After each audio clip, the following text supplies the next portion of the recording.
Hello and welcome to this video on demonetization. Demonetization refers to the process of discontinuing the use of certain currency denominations as legal tender.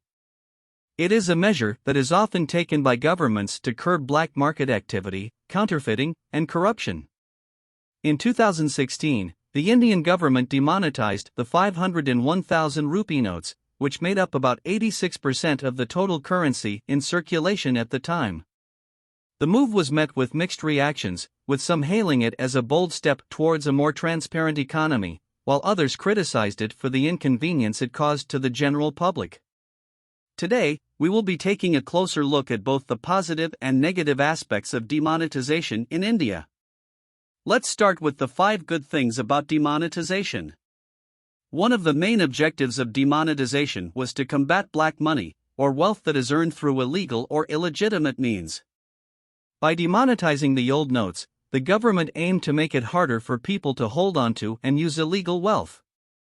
Demonetization also made it more difficult for terrorists and other criminal groups to finance their activities, as a significant portion of their funding came from the circulation of fake currency notes. The move towards a cashless economy, which was accelerated by demonetization, has brought about numerous benefits. Digital transactions are faster, cheaper, and more secure than cash transactions, and they also leave a digital trail that can be traced back to the source. Demonetization has also led to an increase in the number of people who have opened bank accounts, as it became necessary for them to deposit their old notes and withdraw new ones. This has helped to increase financial inclusion, especially in rural areas where access to banking services was previously limited. The government's demonetization drive also led to an increase in tax compliance, as people were required to declare their income and pay taxes on previously undeclared or untaxed wealth. This helped to increase the government's revenues and narrow the fiscal deficit. Now, let's take a look at the 5 bad things about demonetization. One of the major drawbacks of demonetization was the inconvenience it caused to the general public. With the sudden withdrawal of the old notes, people had to stand in long queues at banks and ATMs to exchange or deposit their money. This led to a shortage of cash, which affected businesses and caused economic disruption. Demonetization also disproportionately affected the poor and the informal sector, which relies heavily on cash transactions. Many small businesses and daily wage earners found it difficult to cope with the sudden shortage of cash and the restrictions on withdrawals.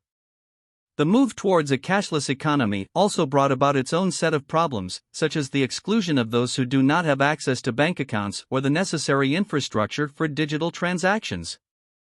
Demonetization also led to a slowdown in economic growth, as the shortage of cash disrupted business activity and led to a decline in consumer demand.